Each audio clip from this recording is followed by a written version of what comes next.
Hello les amis, ça va bien j'espère. Alors je vous retrouve encore maintenant dans ce petit chapitre, dans ces petites groupements de vidéos là par rapport à l'hypnose. Donc l'hypnose, on a vu ce que c'était, on a vu les fausses idées dans d'autres vidéos. Je vous conseille de faire un petit tour d'horizon vraiment, voilà, si ça vous intéresse.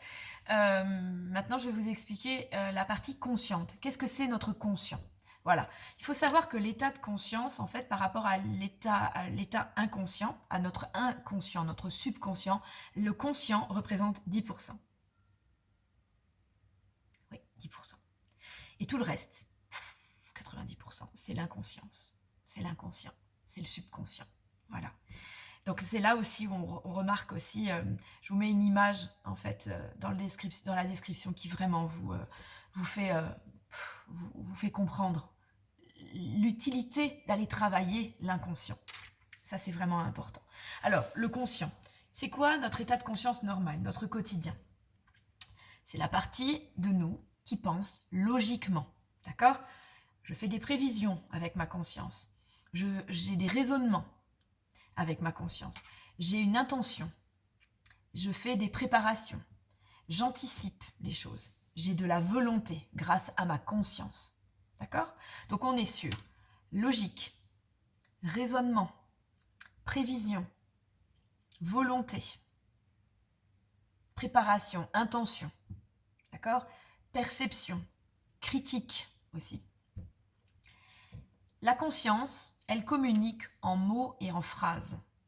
Là, maintenant, je m'adresse à vous avec votre conscience, à votre esprit conscient. Je m'adresse à vous avec des mots et des phrases. La partie consciente, elle comprend aussi ce qui l'entoure en établissement des relations de cause à effet. D'accord? C'est une vidéo qui vous explique le conscient. Ok? Elle permet quoi?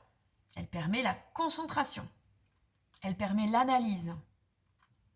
Elle permet de choisir un plan d'action, d'avoir une réflexion. C'est important d'avoir une conscience, d'avoir l'aspect conscient, il est vital, clairement.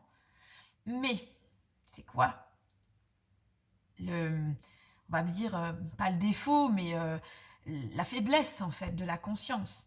Eh bien, on va traiter qu'une toute petite quantité d'informations à la fois.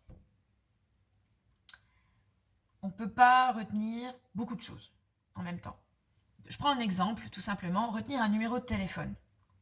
Je vous laisse mon numéro de téléphone, mais en même temps, il y a quelqu'un qui vient vous parler en même temps.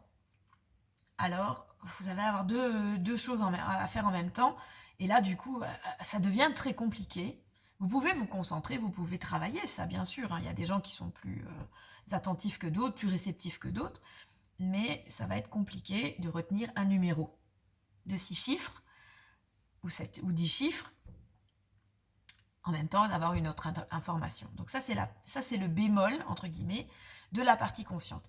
Et on va se retrouver sur une autre vidéo pour vous expliquer tout ce que c'est la partie inconsciente cette fois-ci. Et là, vous allez comprendre pourquoi c'est assez sympa l'idée d'aller travailler l'hypnose. Voilà, tout simplement. Donc, je vous retrouve dans une autre vidéo pour vous parler de l'inconscient, du subconscient. Et bien entendu, si vous souhaitez des renseignements ou prendre un rendez-vous pour faire une hypnose thérapeutique, je vous laisse mon contact. Donc, vous allez me faire un petit mail sur contact@naturonat.lu. Je vous remercie, je vous dis à très bientôt et prenez soin de vous. Ciao!